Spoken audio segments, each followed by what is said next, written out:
Cette carcasse de brebis a déjà été envahie par des vautours. Leur long cou leur permet de fouiller le fond des carcasses, leur tête dépourvue de plumes ne se souille pas, et leur bec acéré arrache des morceaux de chair. Ils arrivent par dizaines autour de la carcasse, principalement des vautours fauves et des vautours moines.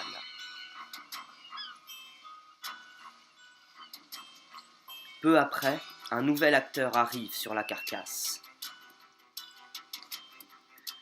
S'imposant au milieu des autres vautours par ses couleurs plus vives.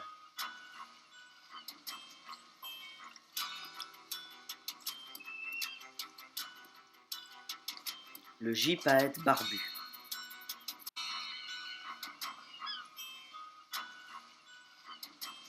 Au milieu de tous ces géants, sa taille passe inaperçue. Il saisit un morceau de la carcasse, suivi, peu après, par un individu plus sombre. À la tête entièrement noire.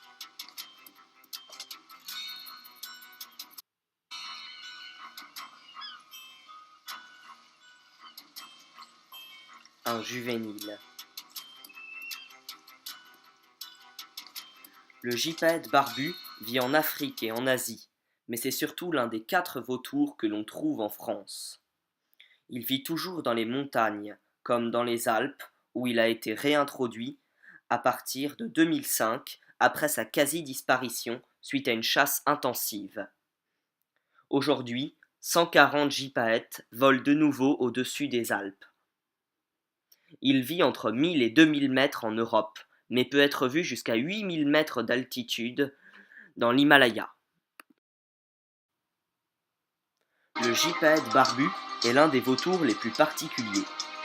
Contrairement aux autres vautours comme les vautours fauves, cités précédemment, qui sont quasi uniformes, le gypaète barbu a une robe assez variée. L'adulte a les ailes complètement noires et la queue également. Le dessus des ailes comporte de petites stries blanches. Le cou et les pattes sont orangés vifs.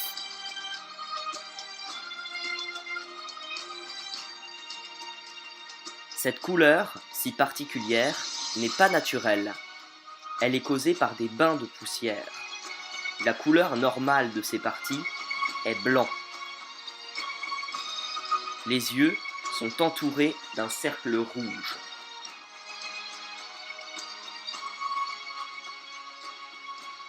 Mais le plus intéressant chez le gypaète barbu, qui le différencie le plus des autres vautours et qui lui a donné son nom, est cette barbe noire pendant à côté du bec.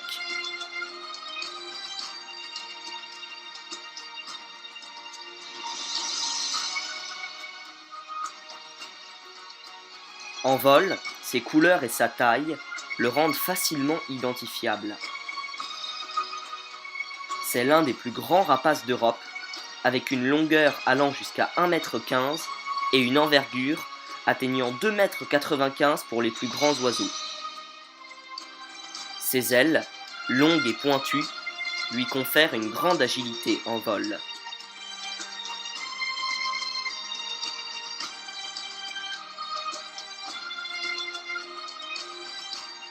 Elles lui permettent d'utiliser les courants thermiques pour planer des heures sans battement d'ailes à la recherche de charognes. Car comme tous les vautours, le gypaète barbu est essentiellement nécrophage.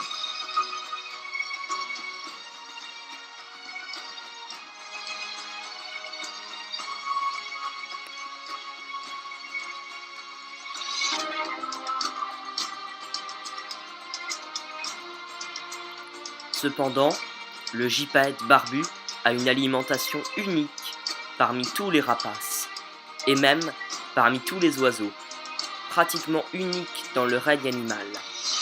Il se nourrit d'os, plus précisément de la moelle très riche en nutriments présente dans les os.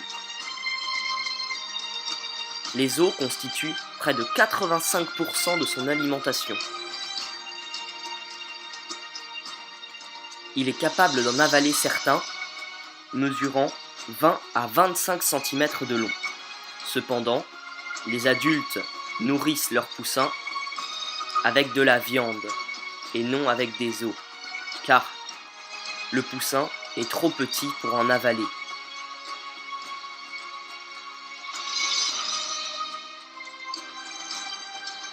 À cause de cette alimentation et malgré son agilité, il n'a pas besoin d'arriver le premier sur les charognes.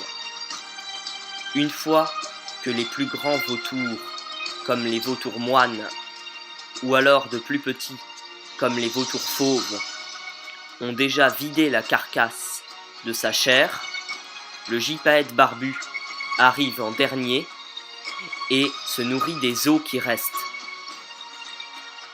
Il a donc un rôle très important, celui de nettoyeur de la nature.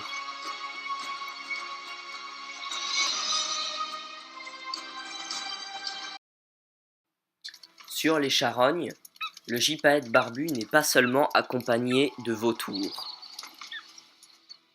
Il peut être accompagné de corbeaux également. Mais comme personne d'autre que lui ne peut se nourrir d'os, lorsque celui-ci est trop gros, il s'envole avec lui dans les airs.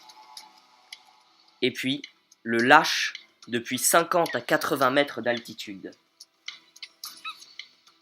L'os se brise sur les rochers, formant désormais des morceaux plus petits, ce qui permet au gypaète de les avaler.